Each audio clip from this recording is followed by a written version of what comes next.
Vi ricordate nell'ultima ricetta che brodo meraviglioso che abbiamo fatto? E ora con il lesso, quale ricetta ci facciamo?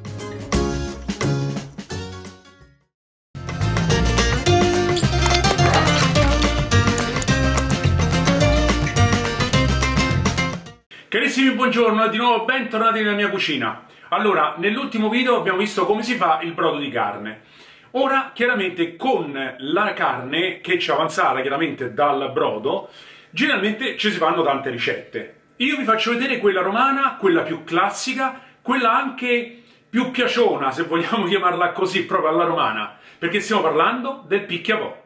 Il nome curioso dato a questo piatto, a dir la verità, non se lo ricorda più nessuno da dove derivi. Ci sono varie ipotesi. La prima è quella del picchiettare un po' la carne, e quindi si diceva picchia un po', cioè batti un po' questa carne per renderla sfilacciata. Un'altra ipotesi è quella di una maschera antica romana che aveva appunto la maschera del volto molto sfrangiata e sfilacciata, un po' come quella della carne. Un'altra ipotesi ancora invece è il nome di un personaggio dato da alcuni sonetti sia del Belli che del Trilossa. Nessuno lo sa, però a parte il nome questo piatto è veramente delizioso e per farlo ci vediamo adesso il video, gli ingredienti, i miei soliti piccoli consigli e alla fine la conclusione. Ci vediamo dopo!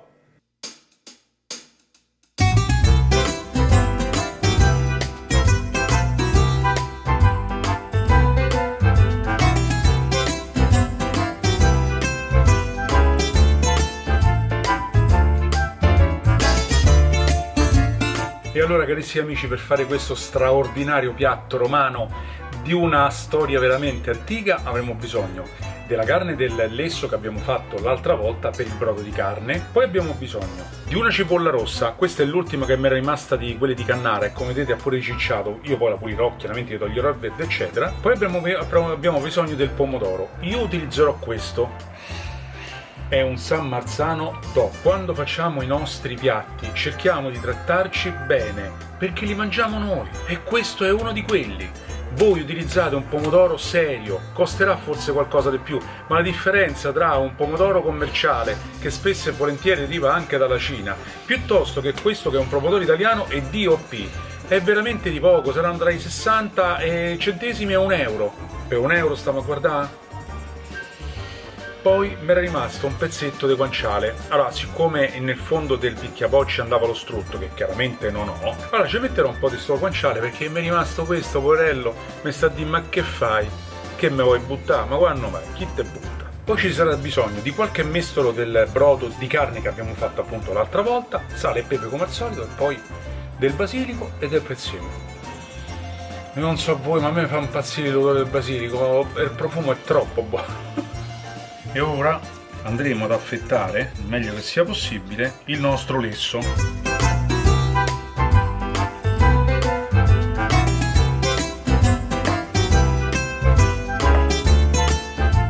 Allora, per cominciare andiamo a mettere un po' d'olio e quel poco di guanciale che mi era rimasto e lo faremo soffriggere. Negli ingredienti io vi dirò il peso di circa 100-120 grammi di guanciale, qui ce n'è molto di meno, ma era un pezzetto che mi era avanzato e quindi l'ho sfruttato per questo. Allora, il guanciale si è leggermente tostato e adesso ci andiamo ad aggiungere la cipolla. Ora io andrò ad aggiungere così alla cipolla un paio di cucchiaini scarsi di zucchero. Questo che cosa farà? Caramellizzerà la cipolla, gli tirerà fuori tutta l'acqua e diventerà ancora più morbida. E gli metteremo anche un goccio d'aceto che faremo evaporare. Ora andremo ad aggiungere i nostri pelati, quelli che vi ho fatto vedere prima.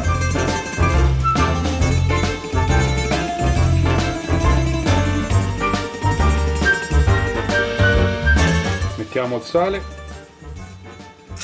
il pepe macinato al momento.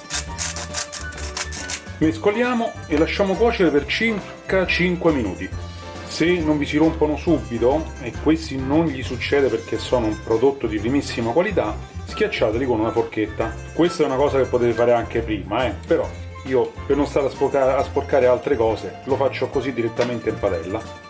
Il pomodoro è pronto e allora a questo punto andiamoci a mettere la nostra carne.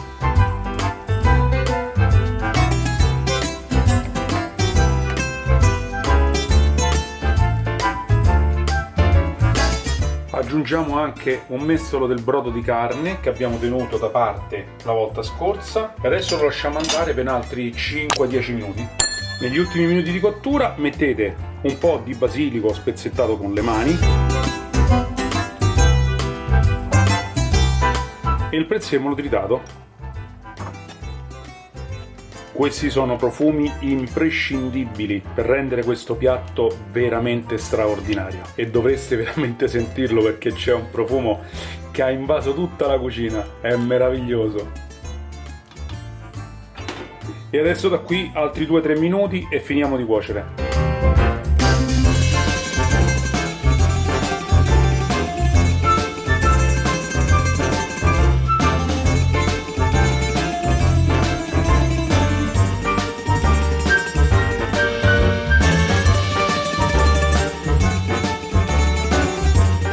È un burro, fantastica.